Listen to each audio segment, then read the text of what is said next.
Durante los próximos minutos vamos a conjugar el recuerdo, el fútbol y la historia en un nuevo episodio de Jugadores Malditos, aquellos genios que no pudieron poner orden a sus vidas y gozar de todo su talento y éxito. Tony Padilla, buenos días. Buenos días.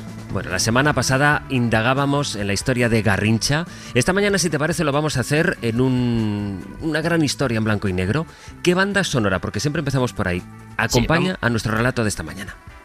Venga, que suene la voz de Mark Bernes y sus noches oscuras. Темная ночь, только пули свистят по степи, только ветер гудит в проводах, тускло звезды мерцают. Una canción rusa que entiendo nos va a llevar a la Unión Soviética. ¿Entiendes bien? Nos vamos a Moscú, años 50. Mark Bernes, este cantante amadísimo por todos los rusos, está sacando grandes éxitos. Este tono romántico, porque nuestra historia tiene un punto triste. Blanco y negro, Moscú, años 50, posguerra, ¿correcto? La ciudad que se está recuperando de la guerra, de los escombros, familias que han perdido gente, Stalin que está aún haciendo ahí sus purgas, mientras está empezando la Guerra Fría, una época muy compleja. Y es una época en la que el deporte va a jugar un papel clave, lo hemos visto en muchísimas películas. La Unión Soviética no había competido en Juegos Olímpicos, tampoco en mundiales antes de la guerra. Son los años 50, Stalin usará el deporte para demostrar el poder de su país, ganador de la guerra, y aquí es donde entra en acción nuestro futbolista maldito de hoy. ¿De quién se trata? Déjame que antes de decir el nombre, te cuente una leyenda. Venga. Estamos en Moscú, nos vamos al oeste de la ciudad, al cementerio de Vagankovo. Los soviéticos organizaron los cementerios en función de rango y profesión, y en Vagankovo es donde las autoridades deciden enterrar, además de algunos militares, sobre todo a sus mejores deportistas, todos juntitos. Aquí está Lev Yashin, el mítico portero, están atletas, está el famoso entrenador de baloncesto Gomelsky, jugadores de hockey hielo, todo tipo de medallistas. Además, como las tumbas soviéticas eran como te representaban a ti en el momento más grande de tu vida, pues tú vas pasando por ahí un mar de estatuas de deportistas. Es una cosa muy bonita, ¿no? Y en el 90, cuando la URSS ya se está rompiendo, empieza a correr la leyenda en Moscú que por las mañanas, cuando abren, cuando aún hay un poquito pues la niebla y el frío, una mujer solitaria siempre deja flores en la tumba de un futbolista. Lo hacen una hora para que nadie la pueda reconocer, la pueda ver, pero cada vez más gente dice: yo la he visto, yo he visto a esa mujer dejando flores, y esa mujer será clave en la caída en los infiernos de nuestro protagonista. ¿De quién estamos hablando? Eduard Streltsov, el Pelé ruso. Суперзвезда советского футбола Эдуард Стрельцов. Стрельцов передачу делает на Бышевца, но не точно. Этот мяч. El Pelé ruso. Y claro, en los años 50, 60, que te comparase con Pelé, pues nos da una dimensión del talento de Streltsov. Cuéntanos un poco de él, Tony. Quizás el jugador ruso más talentoso, para muchos el mejor a nivel de talento individual, un futbolista destinado a ser de los mejores de la historia fuera de la Unión Soviética, pero que no pudo llegar a jugar mundiales, no pudo llegar a brillar a nivel internacional porque le pasó una historia que fascina, que genera debates aún hoy en Rusia. Aún hoy los rusos hablan sobre lo que le pasó porque básicamente fue condenado y lo enviaron al Gulag en el momento en que estaba brillando más como futbolista. Hay que imaginar lo que significó, ¿no? Entonces, la historia es tan fascinante que incluso uno de los mejores periodistas deportivos ingleses, Jonathan Wilson, ha publicado un libro, una biografía que ha trabajado sobre Streltsov, y que además acabamos de publicar en español en la revista Panenka. Y el mismo Jonathan Wilson nos contará un poquito quién era Streltsov. What you had was this beautiful, young, creative. Lo que tenías era esta estrella, joven, bello, creativo, atractivo, vibrante, esta celebrity, esta gran fuerza de la naturaleza que estaba siendo reprimida por el Estado. El atractivo simbólico de eso es evidente. Quieres creer, de ahí el gran genio ruso, el gran espíritu de la nación aplastado por la ideología. Pero eso, claro, no es aplicable a todo el mundo, y creo que incluso a la gente a la que le gustaba sentir eso no se lo terminaba de creer del todo, y había una especie de ceguera voluntaria. Pero si crees de verdad que es inocente, entonces qué maravilla, es un mártir y regresa, sale del Gulag y gana 2 veces el premio a futbolista del año y tiene éxito como jugador. Tal vez no tanto éxito como hubiera tenido, pero puedes entender cómo la gente se aferraba a eso en la era soviética. Imaginen, estamos hablando del quizá mejor jugador de una generación que acaba en la cárcel. Sería, Tony, como si le hubiera sucedido a Messi, a Cristiano, a Lamine ahora. Sí. Para los soviéticos de la época, sí. Sobre todo incluso que le sucediese a Lamin, ¿no? Porque tenía como chico de origen humilde, brillante, un punto individualista en su estilo, que se convierte en un icono generacional, porque era muy guapo. Y además el talento, él rápidamente, a la que tiene esos los primeros sueldos, empieza a intentar comprar ropa más elegante, a peinarse de una forma muy moderna para ser soviético, esos peinados que a las autoridades no les gustaba. Él intentaba pues vivir la vida y también pues, tuvo mucho éxito entre las chicas. Vamos a poner en contexto, ¿quién era Streltsov? Era hijo de un tiempo durísimo. El padre es de esos que se va a la guerra a luchar y no vuelve. En este caso, él sí que sobrevivió, pero directamente el final de la guerra lo pilla en Kiev y se queda ahí. Ya no vuelve a Moscú, se olvida que tiene un hijo, se olvida que tiene una mujer y monta una nueva vida ahí en Kiev, ¿no? Entonces deja a la madre sola, la madre trabajando en fábricas, haciendo trabajos para tirar a toda la familia hacia adelante, porque habían otros hermanos y era una época tan dura que con 13 años él ya estaba trabajando en una fábrica. Ya no estudiaba, estaba en una fábrica, trabajando, haciendo maquinaria pesante. Las fábricas tenían sus equipos de fútbol para que la gente se lo pudiese pasar un poquito bien y aquí él con 13 años empieza a jugar ya con adultos. Además jugaba obviamente en las calles, pero bueno, como era tan bueno lo ponen con los adultos empiezan a intentar levantarlo del suelo con patadas, el tipo resiste, juega muy bien y ya con solamente pues con 15 años el Torpedo de Moscú, que es uno de los equipos más importantes de la capital, que en esa época estaba vinculado a una fábrica de automóviles, la CIL, juega un amistoso contra el equipo de la fábrica, lo descubren a Streltsov y Vasily Provornov, el entrenador, dice, hostia, este chico lo tengo que llevar como sea. 16 años. Y con 17 ya lo tiene en el Torpedo y ya es el máximo goleador de la plantilla. Hablando de eso, has dicho el Torpedo, que estaba vinculado a una fábrica de automóviles. ¿Cómo funcionaba el deporte en la Unión Soviética? ¿Los deportistas se podía considerar que eran profesionales? ¿Dependían del lugar donde trabajaban? Los deportistas debían ser amateurs. Se consideraba que ser deportista, ser futbolista no era una profesión. Todos deberían tener su trabajo y luego en tiempo libre ser deportista, pero era falso. Lo que pasa es que los clubes dependían todos de áreas del Estado. O sea, cada vez que hablábamos de un Dinamo, eran clubes controlados por los servicios secretos, por el KGB, ya fuese el Dinamo de Moscú, el equipo de Tbilisi. Si veíamos un CSKA, era que lo controlaba el Ministerio de Defensa, el Ejército. Los Lokomotora, era del Ministerio de Transportes. En este caso, el Torpedo pertenecía a una gran empresa de coches. Entonces, lo que hacían estas entidades era se quitaban entre ellos los jugadores, ofreciéndoles trabajos remunerados muy buenos. De repente, pues, vas a ser coronel del Ejército ya pues sin que hayas hecho casi formación. Vas a ser subdirector de una fábrica de coches. En verdad era falso, no iban a trabajar, cobraban para entrenar. Entonces entre ellos se quitaban a los jugadores. Es como una guerra fría dentro de la guerra fría, ¿no? Con ministros, con dirigentes que querían ver que sus equipos ganaban y claro, ofrecían lo que fuera para robar a los jugadores. Pero claro, imagínate que le tienes que robar a jugador al equipo de la KGB, por ejemplo. Pues claro, ahí tienes un problema. Sí, sobre todo en los años 40-50, que es cuando se usa el fútbol a nivel de propagandístico, como antes decíamos. De hecho, la primera gira de un club soviético la hace el Dinamo, una gira muy famosa en el Reino Unido, porque era el equipo de la KGB y estaba aún vivo su fundador, Piotr Lavrentievich Beria, el gran líder, el creador del sistema de la KGB que mandó tantas personas a los gulags y a la muerte.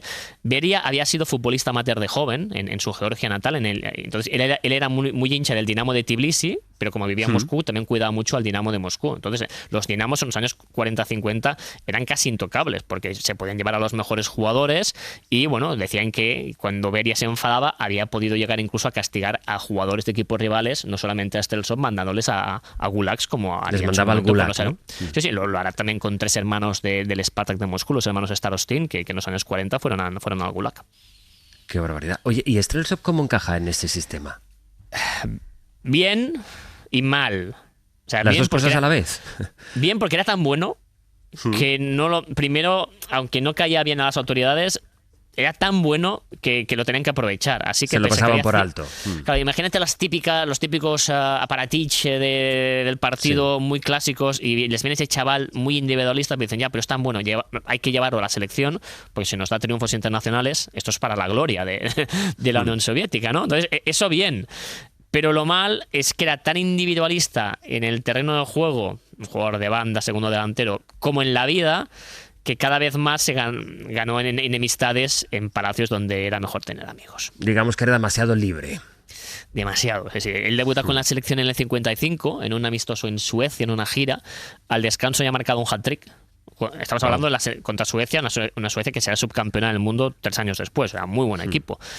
Luego lo mandan a Australia, Juegos Olímpicos del 56 en Melbourne, y él es clave en que los soviéticos ganen la medalla de oro, el primer gran éxito del fútbol soviético, ganar la medalla de oro. Camino del Mundial de Suecia del 58, el que ganó nuestro amigo Garrincha, la URSS va como un tiro y el gol que clasifica a los soviéticos para la fase final, ¿quién lo marca? Streltsov.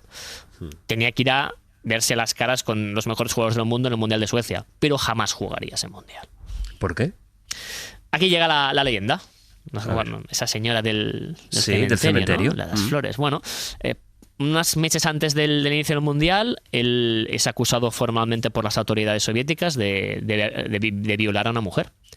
De violar a una mujer en una dacha, en una casa de campo, y le caen 12 años de trabajo en campos de prisioneros, en gulags, ¿no?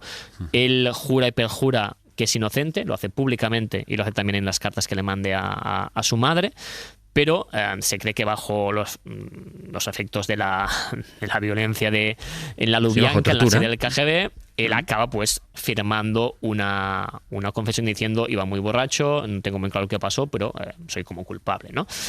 Él pide incluso ir al Mundial como sea y después ir a la cárcel, pero fue imposible, lo mandaron a la cárcel. ¿Y se sabe exactamente qué es lo que ocurrió de verdad? Nadie lo sabe. Nadie lo sabe. O sea, Wilson, que ha trabajado el tema, ha buscado testigos, ha explorado archivos, nos admite que es muy difícil acercarse a la verdad si es que alguien la conoce. Investigar esto no fue fácil. Yo no hablo ruso. Si me enseñas una página en ruso, soy capaz de pescar alguna palabra y hacerme una idea vaga sobre lo que está diciendo. Pero he necesitado intérpretes y más recientemente la ayuda de Google, que es una maravilla. Eso de pasar el teléfono por una página y que te lo traduzca. Él estuvo buscando.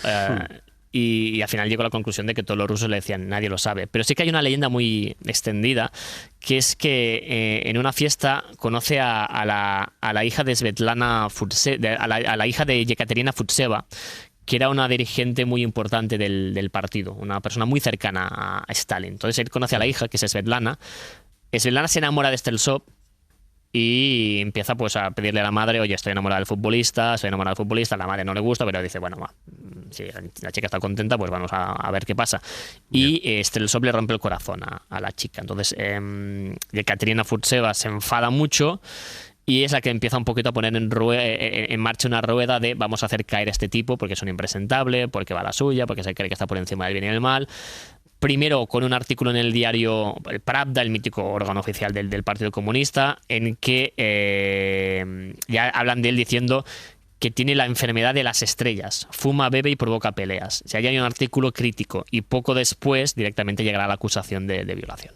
Nunca se ha llegado a saber la verdad. Ahora el periodista que lo ha intentado investigar, que lo ha querido investigar, nos decía que nunca, ni siquiera él y tantos años después, no se ha conseguido saber la verdad. Y claro, esto nos remite a esa imagen de esa mujer que visitaba su tumba en el año 90, que nos decías al empezar. ¿Es la chica que presuntamente fue violada por Streltsov? Correcto, que era una chica muy, muy humilde, que había acabado en una fiesta, y lo que siempre se ha contado en la antigua Unión Soviética es que a esa chica le forzaron las autoridades a presentar la acusación, que ella no había sido violada, y luego, como se sentía mal, cuando Streltsov fallece, continuamente le iba a dejar flores en la tumba como para pedir perdón, ¿no?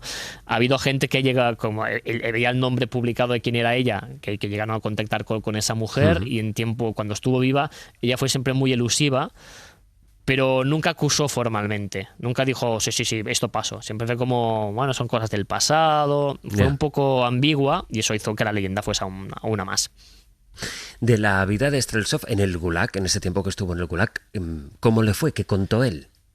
Lo pasó mal porque como tenía ese carácter, pues se enfadaba con los pequeños gángsters criminales que tenían peso. Hay un momento en que uno de ellos pues se enfada con Streltsov y le dan una paliza que lo manda al hospital, donde está 4 meses. Lo van moviendo de un lado a otro. Estuvo en hasta 3 campos de trabajo diferentes, hasta que finalmente le permiten salir antes de lo previsto, relativamente pronto.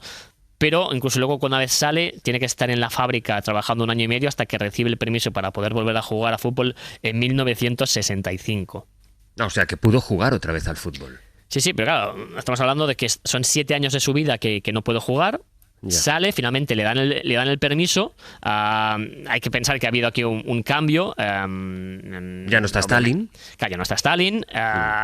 Khrushchev, obviamente, está ahí, ¿no? Peleándose con Brezhnev, el que luego será también presidente de la Unión Soviética, que se parece que uno estaba en contra de Streltsov y el otro sí que lo quería perdonar.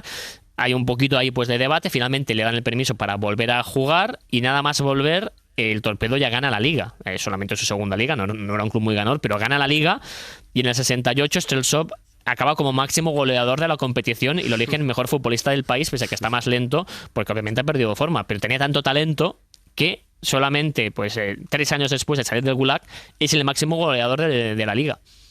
Y además sale sin tener ese perfil de vida ordenada que sigue esperando el régimen, por mucho que sea otra persona quien está al frente de la Unión Soviética, pero el modelo es el que es y él sigue sin encajar en eso. No, fue siempre un poeta maldito del fútbol. Ya. Lo que se cuenta es que cuando él era joven, antes de entrar en el Gulag, se creía por encima del bien y del mal, entonces jugaba un poquito a desafiar a las autoridades, era como un ángel maldito que transmitía luz, pero que como que era divertido, y que cuando salió ya era más una persona oscura, de beber en soledad, de peleas, de estar triste, de sentir que él ya entendía que no iba a cambiar el sistema, que iba a perder, y de alguna forma era una figura más triste, y cuando se retira ya fue un desastre. Perdió todo el dinero, perdió las protecciones, algunos exfutbolistas de equipos rivales incluso lo intentaban ayudar, pero falleció muy, muy joven, obviamente con graves problemas de salud, con solamente 53 años. Streltsov, hoy en Nuestros Futbolistas Malditos, que cada lunes repasamos aquí en Hoy por Hoy, en este verano junto a Tony Padilla. Hasta aquí la historia y ahora el reto. ¿Estás preparado? Porque la semana pasada te pillé un poco a contrapié, ¿eh?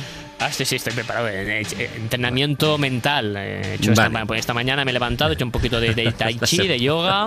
Vengo ya con paz La semana interior. pasada, Padilla, apelamos a sus conocimientos futbolísticos, históricos, bueno, todo lo que quieran, para que al final todo eso acabe en una pregunta de aquellas que él siempre nos diría, no, pero esto tiene muchos matices. Bueno, aquí justo queremos que no haya ningún matiz. La semana pasada creo que escogiste el Barça-Madrid como el mejor clásico, ¿no? No, Argentina-Brasil. Argentina-Brasil, es verdad, sí.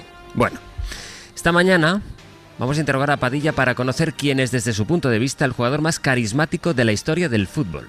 Carismático. No quién es el mejor, Tony. Vale. No quién es el más resolutivo, el más famoso. Buscamos el más carismático, el que dentro del campo tenía eso que se llama aura. Vale. ¿Preparado? Listo. ¿Sergio Ramos o Andrés Iniesta? Sergio Ramos. ¿Sergio Ramos o George Best? George Best. ¿George Best o Eric Cantona? Eric the King Cantona. Eric Cantona. ¿Cantona o Di Stéfano? Cantona. ¿Cantona o Beckenbauer? Cantona. Vale. Vamos a ver si somos tan valientes. ¿Eric Cantona o Johan Cruyff? Sabía que iba a doler. No hablamos de talento, hablamos de carisma. El más carismático dentro del campo. Johan. ¿Johan Cruyff o Paolo Maldini? Cruyff. ¿Cruyff o Totti? Uy, ahí me tocas.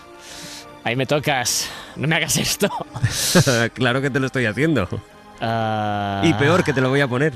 Cruyff. ¿Cruyff o Daniel Pasarela? Cruyff. ¿Cruyff o Cristiano Ronaldo? Cruyff. He notado unos segundillos de duda, ¿eh? ¿Cruyff o Lionel Messi? Hablamos de carisma. Carisma dentro del campo, el que tiene más aura. Johan Cruyff. ¿Johan Cruyff o Michel Platini? Johan Cruyff. Voy con los dos últimos, Vale. que ya sabes quiénes son. Sí, ¿no? ¿Johan Cruyff o Diego Armando Maradona? El Diego. Vale. Llegados a este punto, Tony Padilla. ¿Diego Armando Maradona o Pelé? No pregunto Diego, por el mejor, el Diegote, el Pelusa, barrilete cósmico de qué planeta viniste. Diego Armando Maradona. Diego, estás tirando mucho a Argentina, porque la semana pasada Argentina-Brasil y hoy Diego Armando Maradona. A ver la semana que viene. Es que es una tierra Que bendita a nivel de Si fútbol. aquí, que aquí la clave es que no des ni una sola explicación para que la gente te pueda criticar con argumentos. Adiós, Bueno, Padilla. Hasta luego. This night going too good. Don't fall for the games. He said, she said, dumb shit. I got a hold.